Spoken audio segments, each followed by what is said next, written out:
Come on! 3 wins, man. 3 wins out of 3. I'm a happy guy. I said in my preview, if we can make this 3 wins out of 3, my friends, then I feel confident that we've left behind this terrible run of form that was so uncharacteristic with our football club. And for me, it was the manner of this performance today, the manner of this win, because the scoreline did not reflect the dominance. This easily could have been 4 or 5 goals scored, and it was just the level of composure, how we control the game. That was the thing I absolutely loved the most. It was complete control of the game. Actually, no, not complete control.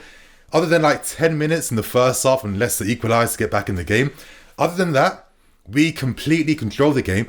But to start with things, I want to give massive credit to Graham Potter. Now, I need to say this.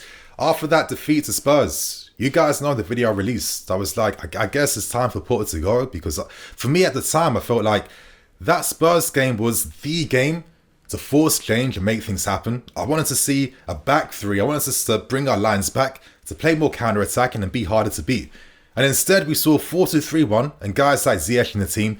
It wasn't making sense. And at the time, I felt like, okay, can I have any more faith and confidence now if this is the reaction for a massive game like Spurs? But in hindsight now, I'm guessing that game was the wake-up call for Graham Potter to really go back to basics and do all the things we wanted to see. And now he's done them. Now the positivity is back behind the scenes. The vibes are good. The squad is very happy. And the only way to make a team happy is by getting wins and getting results. That's currently 3 wins out of 3. And for me, this game from Potter, he was the absolute catalyst in this result today. Like, did you guys not see the game management? Like how we started the game, 3-4-3. How we were defending the lead using 3-5-2. And how we switched things up even more by making it a 4-3-3 at the end, where we had like a different way of attacking Leicester by Mudryk and Pulisic being the wingers in the team. Like, this is the real Graham Potter. This is what Potter was doing at Brighton, yeah? Where he would use 2 or 3 different formations in-game to get results. Are we starting to slowly get an idea or see some positive things with what Potter can do with the squads? Because we got so much great talent. There's so much depth of quality here. Potter is really harnessing the squad beautifully over these past 3 games. I mean, we're seeing Khan's getting action again. Badiashile even coming on near the end as well too. I didn't even think he'd get off the bench today. Like, we're seeing what Potter can do in terms of the managerial ability that he's always had. And I think this game, out of all the games, is testament to just how good this guy really is. Maybe at the time, like, the occasion, the pressure of results, the media, the fan base, and like dissenting voices behind the scenes with an unhappy squad, that pressure can make you do silly things. But now, he's been able to come back from what was looking like an impossible situation. And I think this win today even feels a bit better than Dortmund due to the complete control we had for nearly like 90% of this game today. So I need to give massive credit to Graham Potter. But, of course, you need to give credit to the guys on the field today. And I'm liking the fact that it's getting a bit difficult now to like determine who the man of the match should be after games now, man. And that is what you want to be talking about after wins. I want to have debates around positive things. There's been too much negativity for way too long right now, and it just starts to affect everyone. So it's good that we finally got past this negative nonsense. But today, I'd probably say the top 3 players. Kai Havertz, for me, man of the match. I'll be talking about this guy later on. Stay with me. Enzo Fernandez. Enzo Fernandez is a midfield player I've been dreaming of forever for so long. And this guy's an upgrade on Jorginho. And I'm going to explain why. And I'd say, of course, for the third guy, it has to be Ben Chilwell. Because his form has been slowly improving every single game recently. And he has such massive impacts in our game. I mean, he got the assist for Raheem Sterling against Dortmund. And my God, the goal this guy scored out from nowhere. Like, that's how you know the confidence is back, when players are attempting shots like that. Because no one was doing this for like 2-3 months, yeah?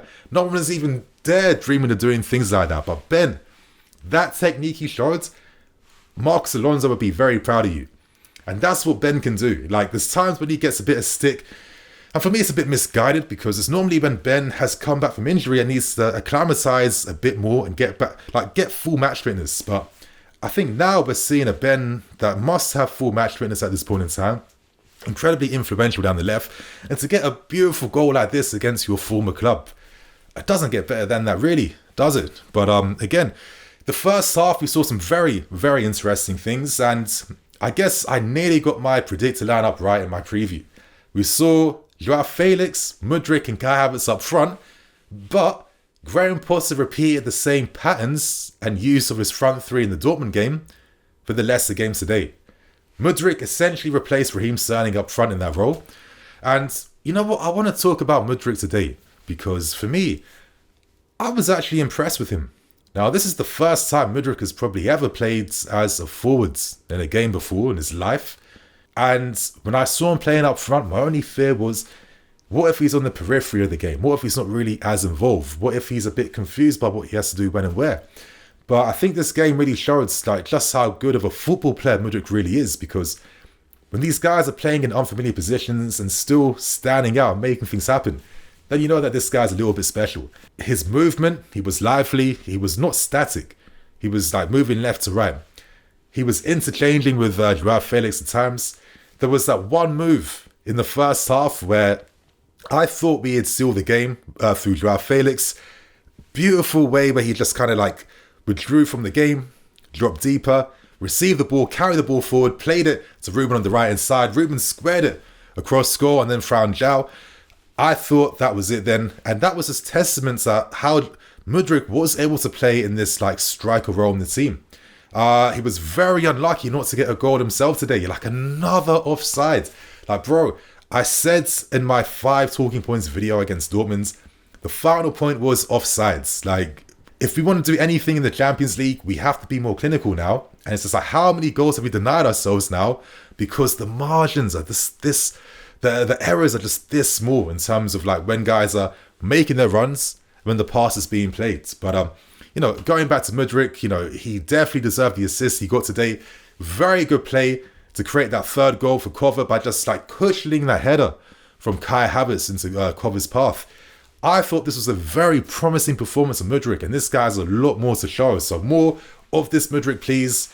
Very impressed. But I need to talk about the guy that impressed me the most today, and probably that's Kai Havertz.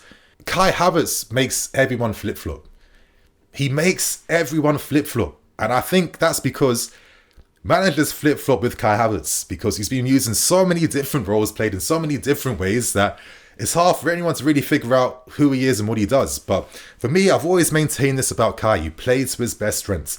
I've called this guy the German ghost for a reason, because when this guy withdraws from the play, makes those late arrivals inside the box, this guy comes to life. When he's playing in an attacking mid-role where he has the license to show what he can do with the ball, with his passing. I mean, bro, did you see that pass he played to Joao Felix before, when Joao, of course, hit the post again? That was a beautifully weighted pass into his path then, which made it super easy for Joao to just control that first time and even attempt that flick. Kai can do both creatively and offensively, and I'm going to say this straight, under Tuchel, I felt like Tuchel wasn't using him in a way to maximize this guy's levels in game. If you want to maximize guys like this, maybe the key thing is to not have to play with possession. Because that's the thing about our recent wins. We're conceding possession to play more transitionally. And when you have guys like Kai and Felix and Mudryk and so many of these guys actually do a lot better when you play in this type of football and opening the pitch for them. I'm more than happy to play without the ball, because honestly, having 70% possession and 60% and 75%, bro, it's nice in the stats, but I mean, in real life, it really isn't doing much, to be fair with you. So, I feel like finally, are we seeing a Kai Havertz that has a real role in this team now, where he can play his best football? Because on that right-hand side right now, I'm not taking him out for no one, because, wow, this guy has been impressing me. The goal he scored as well, too. Finally, Kai Havertz scored from a chips effort. Finally, the consistency, because he's been consistently trying to score from that too. It finally came off in spectacular fashion. And long may this Kai Havertz continue. But to end with things, another guy I have to rave about has to be Enzo Fernandez. I was losing track with the amount of outside the boot passes he was playing. Those Chilwell passes are his trademark. And when I'm seeing Enzo doing that for fun in games, I know mentally this guy's enjoying himself.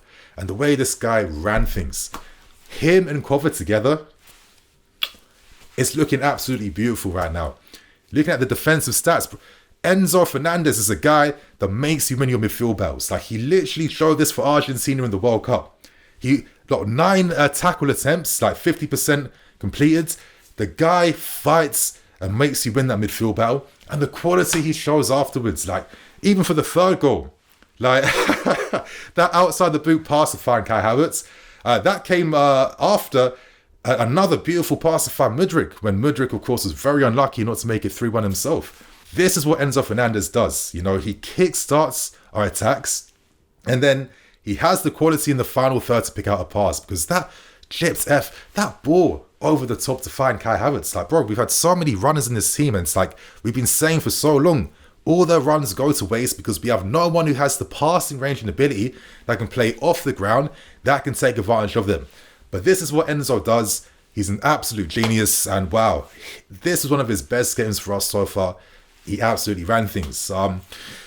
Honestly, guys, I'm a very happy man.